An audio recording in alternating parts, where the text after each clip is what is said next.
placed a no-limit bid just so I can buy Eloise Kane, the best underground boxer, from an underground boxing ring. Without even sparing me a proper glance, she's already naming her conditions with a sneer on her face. Apparently, she wants a deluxe apartment that's located in the heart of the city, a monthly allowance of $10 million, and most importantly, I mustn't interfere with her social circle. Everyone thinks I've gone nuts for buying myself a mistress, just so I can cater to her whims and needs. But I don't mind at all. I just point at her left chest and tell her, just maintain a regular lifestyle. Don't let anything happen to your heart. I even go so far as to offend the heiress of the most prominent family in the elite society in order to defend Eloise. That is, until I heard Eloise get stabbed for her jealous antics in a bar. By the time I arrive at the private room, I see her embracing a male escort while laughing at the top of her lungs. Oh, I'm the one who hired someone to hit his sister with a car. It's best if she dies, though. That way his assets will be mine. Besides, he's just an idiot whose only purpose is to give me money. Who does he think he is anyway? Amid the eerie silence, I snatch up a wine bottle and smash it into Eloise's head. Then, I slam her head into the pile of blood-stained glass shards. After that, I dial the hospital's number. Her heart is in top shape, and it's a perfect match. Tonight, you can wheel my sister into the emergency room. Time to prep for the heart transplant surgery. The monotonous beeping after the call disconnected sounded especially sharp in the wrecked private room.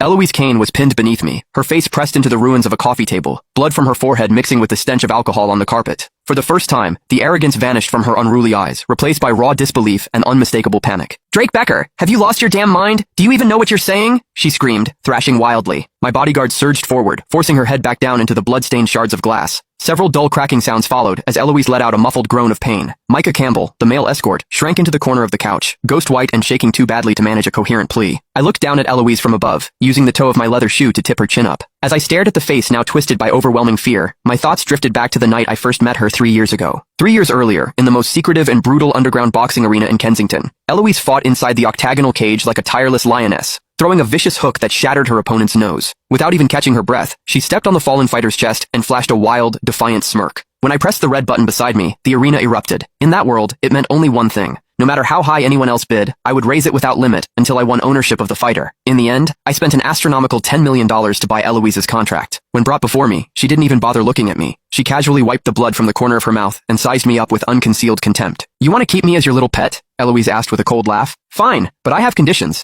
First, I want the best penthouse apartment downtown with the best view in the city. Second, I want $10,000 a month in spending money, not a single cent less. Third, and most importantly, you will not interfere with my personal life or who I choose to see. I might be willing to sell my body, but I will never sell my life, and I will never, ever, sell my freedom." Laughter rippled through the surrounding crowd of wealthy spectators. Everyone thought I had lost my mind spending $10 million just to bring home an impossible queen I would have to serve and indulge. Faced with her outrageous demands and blatant audacity, I didn't so much as frown. I walked over to her calmly, ignoring the heavy scent of blood clinging to her body, and slowly raised my hand, stopping over the left side of her chest. "I accept every condition," I said calmly, pulling my hand back. "But you must maintain a healthy routine and take care of your body." Eloise froze for a moment before letting out a mocking snort.